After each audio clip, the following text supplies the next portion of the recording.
Tiba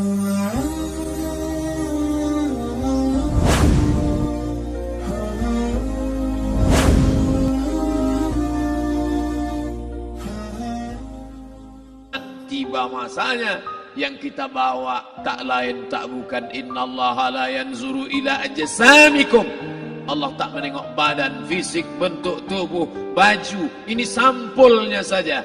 Wala ila suwarikum. Allah tak menengok rupa, wajah. Walakin yanzuru ila qulub. Hati kamu yang bersih itulah yang kau bawa menghadap Allah Subhanahu wa taala. Yauma la yanfa'u malun. Harta tak berguna. Wala banun. Anak tak bisa menolong. Harta tak berguna. Anak tak mampu menolong. Illa man atallah, kecuali orang yang datang menghadap Allah biqalbin salim, dengan hati yang bersih, hati yang tulus, hati yang memercikkan cahaya iman, hati yang bersih dari hasad, busuk hati, sum'ah, riya, takabbur. Itulah yang menolong di hadapan Allah Subhanahu wa taala. Tulang, kulu, kulit, darah, lemak, sumsum akan menjadi santapan cacing tanah.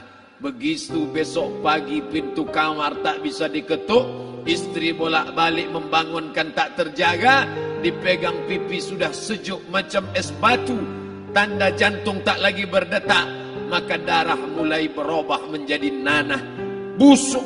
1, 2, 3 hari kalau tidak disuntik formalin, jasad paling busuk jasad manusia, karena semua dia makan herbivora, tanaman saja. Tapi kita ini omnivora, semua masuk. Maka begitu mati, paling bagus orang Islam paling cepat dikuburkan. Selesai acara pemakaman, habiskah masalah, muncul masalah baru. Disitulah kita baru sadar. Apa kata Imam Ali radhiyallahu an? An-nasu niyam. Semua manusia waktu hidup itu tidur. Bapak tidur, ibu tidur, saya tidur. Semua orang waktu hidup itu tidur. Falamma matu, ketika dia mati, disitulah dia baru terjaga dari tidur panjang. Saat Israel mencabut nyawa, ditarikkannya adalah satu centapan yang kuat. Disitulah kita baru terjaga dari tidur panjang. Betapa aku meninggalkan salat, betapa aku tak berzakat, betapa dulu kekuasaan. Aku lulus umur 30, pensiun 58, 28 tahun apapun tak pernah kubuat untuk agama. Sibuk membesarkan anak, sibuk mengurus warisan. Anak pun tak ingat dengan kita, karena kita lupa menanamkan pendidikan agama di dalam otak kepalanya.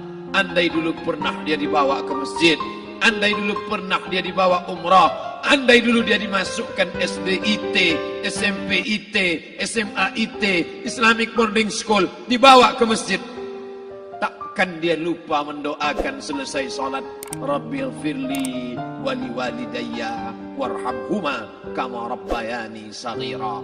Harta yang banyak tak sempat menolong agama Allah. Anak tunggal semata wayang tak sempat dididik agama. Istri meninggalkan dalam keadaan stres susah hatinya karena dia tak diajarkan sabar menerima ridha ketetapan takdir Allah. Dan paling celaka, tak pernah anggota tubuh ini dipakai untuk berzikir, muhasabah, mengingat Allah. Tak pernah mata dipakai menengok Quran, kitab suci Allah. Tak pernah dipakai hati merenung sejenak, apa yang akan kubawa mati menghadap Allah Subhanahu wa ta'ala. Malam ini saya tak minta diajak ceramah tentang hukum zakat, hukum puasa. Saya tidak diajak tanya jawab apa hukum unjuk rasa besok tanggal 4. Yang ditanya adalah bagaimana kita merenung sejenak. Abdul Somad, engkau berhadapan dengan para pegawai Badan Pertanahan Nasional Provinsi Riau, berkumpul 12 kabupaten kota. Ini orang-orang ngurus tanah, dari dalam tanah naik ke atas tanah, ngurus tanah, ngurus tanah, ngurus tanah, masuk ke dalam tanah. Abdul Somad dari dalam tanah naik ke atas tanah, ceramah, ceramah, ceramah, ceramah, ceramah, masuk balik ke dalam tanah. Yang kau bawa apa? Baju koko tinggal, peci tinggal, pakaian kehormatan tinggal. Yang tentara Belum pernah saya diundang, Ustadz besok datang takziah, Bapak tentara meninggal, tahu-tahu kain kafannya loreng. Tak ada. Yang kau bawa kain tidak berjahit, disobek, kerak. Itu yang akan menyampul kulitmu, yang selama ini kau dimandikan, dibersihkan oleh ibumu dulu 60 tahun yang lalu. Sampai masanya kau lupa kapan kau dimandikan dulu. Sekarang ruh melihat, disebut dia ruh karena dia raha ya ruhu ruh, seperti aroma semerbak yang datang pergi hinggap.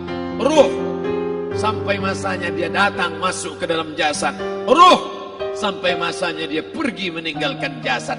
Malam ini dimuliakan Al-Mukarram Haji Abdul Somad LCMA. Kenapa Abdul Somad ini dimuliakan? Karena ruh hinggap sejenak sebentar, sampai masanya besok pagi dia ruh keluar dari dalam tubuh ini. Anak yang katanya ayahku sayang, istri katanya kaulah abang, sampai masanya mereka tak lagi mau mendekat. Rumah itu saya yang buat, saya yang mengukurnya. Tapi begitu ruh sudah keluar dari badan, tidak satu pun semeter, sesenti, sejengkal, sehasta ada tempat di rumah itu untuk jenazah bernama jenazah Abdul Somad. Dulu orang bertanya, rumah Ustadz Somad di mana? Hari ini orang tidak lagi bertanya, tak lagi menyebut nama. Orang sudah mengatakan kuburnya mana. Dulu kalau dia masuk masjid, didatangi orang, disalami orang, mahasiswa, anak-anak, remaja mencium tangannya sebagai tanda hormat. Tapi begitu diletakkan keranda, kita akan sholat jenazah nanti selepas sholat zuhur. Apa kata orang?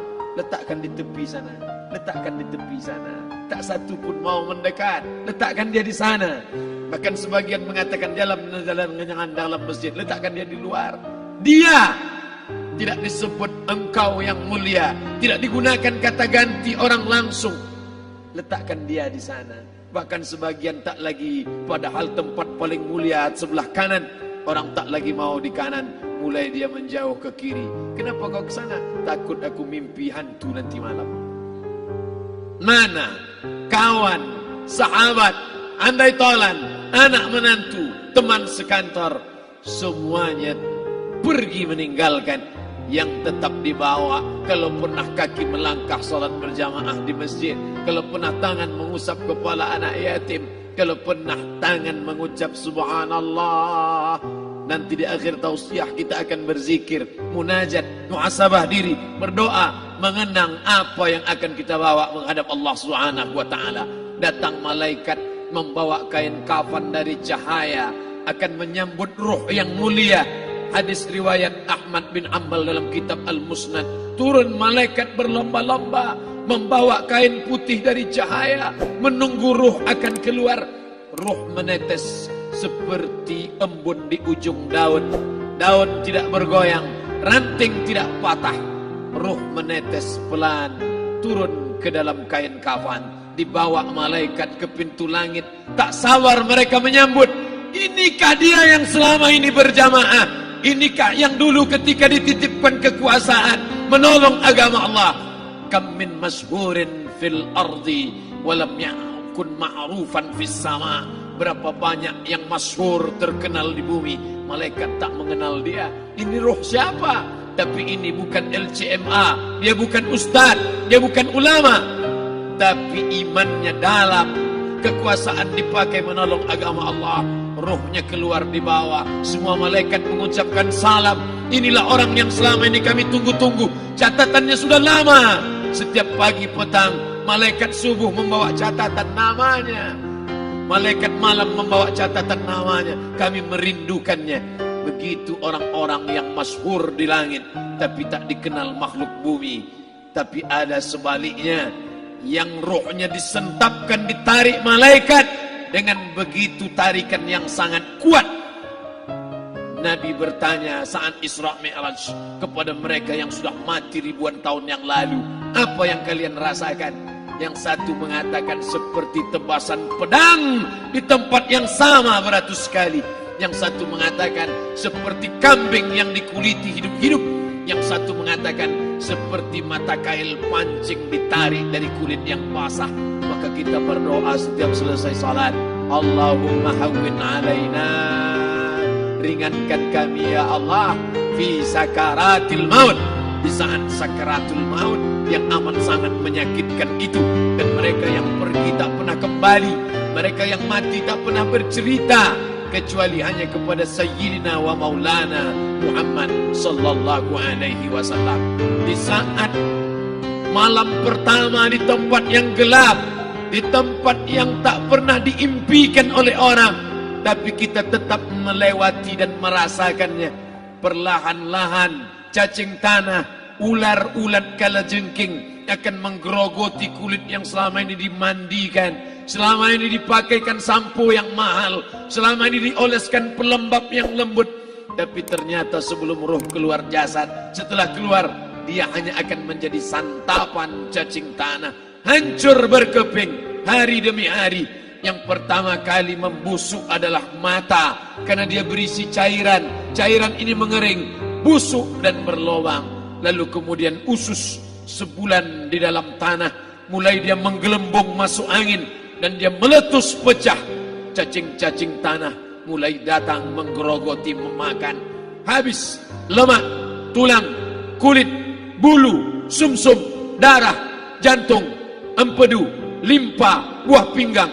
Habis semuanya, tinggal tulang-tulang yang memutih, dimakan oleh tanah, ditelan oleh massa, sampai akhirnya Asi bin Wa'il membawa tulang yang kering itu kepada Nabi Muhammad, baginda Sayyidina wa Maulana Muhammad. Ya Muhammad, ayuhyi rabbuka hadzal izam, sanggupkah Tuhanmu menghidupkan tulang yang kering ini? Nabi diam tak menjawab, sampai akhirnya datang Jibril alaihi salam membawakan wahyu. Qul, katakan kepada dia. Ayat ini dibaca malam Jumat, Bapak Ibu semua hafal, kita baca.